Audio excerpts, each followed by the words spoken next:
In this video, you'll see common tub shower valve mistakes and how to avoid them. Unfortunately, many people install shower valves incorrectly, and this causes water leaks and ugly tile installations. Today, you'll learn how to avoid common mistakes and get a step-by-step plan that makes your tub shower valve installation easy and gives you a beautiful result in the end. The first big mistake homeowners make is choosing the wrong valve. Your shower valve ought to last a very long time. Sadly, that's not the case if you buy the wrong one. I don't recommend cheap valves from Amazon or local home stores. Instead, I buy shower valves from plumbing supply houses. I buy them from build.com or supplyhouse.com. In addition, sticking with brand names is a good long-term investment. For instance, Delta shower valves warranty the cartridge as well as the trim parts like the tub spout, escutcheon, and shower head. Over time, this can save you a lot of money and aggravation. Furthermore, the better the valve, the more likely the trim finish will last. Nobody should have to buy a new trim kit after only a few years, but this is the risk you take when buying a cheap Amazon valve. Here's a pro tip for tub shower valves. Get valves with the copper stub out pre-installed. This saves you time and you won't have to solder copper to the bottom port. Plus, you can be sure the copper stub out will be centered on the tub drain. Trust me, this is a huge advantage that you'll appreciate during the installation. Also, get a valve that has the proper fittings. This Delta R10000 valve can be bought with PEX A or PEX B barbed fittings, and this means you don't have to thread fittings on for the PEX tubing. Once again, this saves you time and money from the get-go. So by choosing the right valve from the start, you'll speed up your installation and you'll make your life a lot easier. However, you do need to avoid the next 3 mistakes to make it through your project unscathed. The second biggest mistake is setting the shower valve to the wrong depth. Unfortunately, this isn't as straightforward as you'd think, and definitely something even contractors might overlook. Remember this important principle. Shower valve depth is critical for the tile shower wall. If the valve is too deep,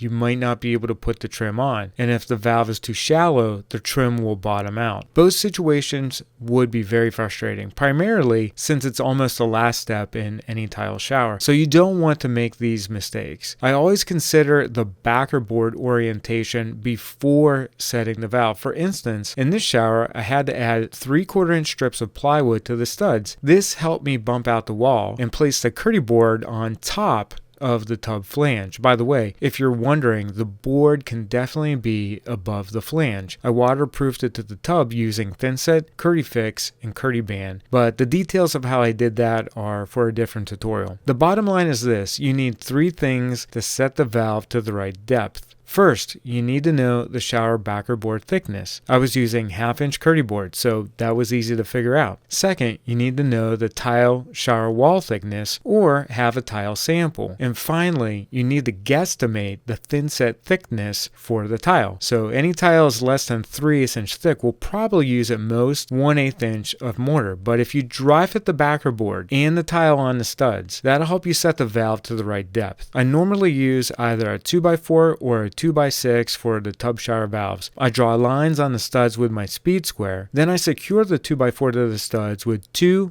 3-inch construction screws. I use 2 screws on the left and 2 screws on the right. Then I double check the valve is at the right depth. I dry fit the backer board and the tile against the plaster guard. And if those are even or within 1/8 of an inch, I know the valve is at the correct depth. And by the way, this is for a Delta valve. The third biggest mistake homeowners make has to do with shower valve height. I always get asked, how far above the tub should a shower valve be? And the answer is the copper tub spout should be about 4 inches above the tub deck. Now here's the deal. The Delta shower valve with the copper tub spout pre-installed makes this super easy. I placed the tape measure on the tub deck, raised the copper tub spout up to 4 inches, and there you go. That's the proper height of the valve. 4 inches is a good height because of the tub spout. It ensures there will be enough room between the bottom of the spout and the tub so that when you twist the spout onto the adapter, the spout won't hit the tub. It also won't look too far off the tub deck. By the way, I also always center the valve on the bath waste kit as well as the drain. The fourth big mistake homeowners make with shower valves is with the plumbing connections. Here's a common question I get. Can I use PEX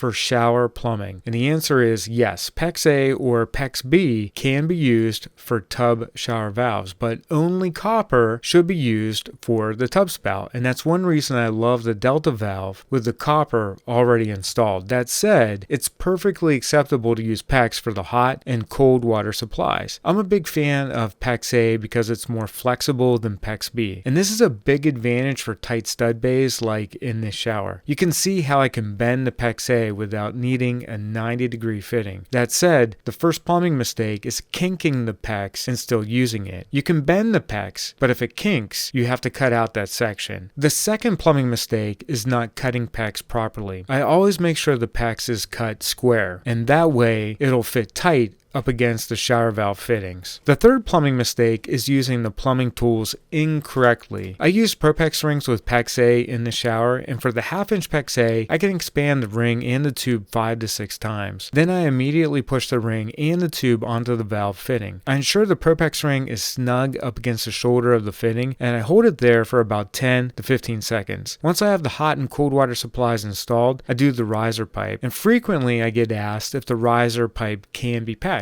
And the answer is yes, because this valve already has a PEX A fitting on the top. So I used a 1/2-inch drop ear, and I placed that at about 85 inches off the subfloor. This brings me to the fourth plumbing mistake, and that's not making the blocking plumb for the shower drop ear. I checked this using an 8-inch level, and it's important to have the drop ear plumb so that the shower arm is level for the shower head. The fifth plumbing mistake is not centering the drop ear for the shower head on the valve. I always find the center of the tub and I place the drop ear at that dimension. Then I screw the drop ear to the blocking and get a measurement for the riser. This makes the riser pipe installation a lot easier. I add the riser pipe to the valve first, again making sure the ProPEX ring is against the shoulder of the top port. Then I remove the drop ear from the blocking and install the PEX A from the riser pipe onto that. The final step is to secure the drop ear back onto that blocking. The sixth plumbing mistake is a critical one, and it's not securing the copper tub spout if it's loose. I added wood blocking just below the valve. Then I used a copper tube strap to secure the copper tub spout. This makes the tub spout super secure so that it won't ever wiggle once it's inside the wall. The main point of my tutorial is that you can avoid tub shower valve installation mistakes with a step-by-step plan. This will help you avoid water leaks and save a lot of time and money in the long term. If you're doing a bathroom remodel like this and you want more tips and tricks, visit homerepairtutor.com today. Thanks for watching, and I'll see you in the next video.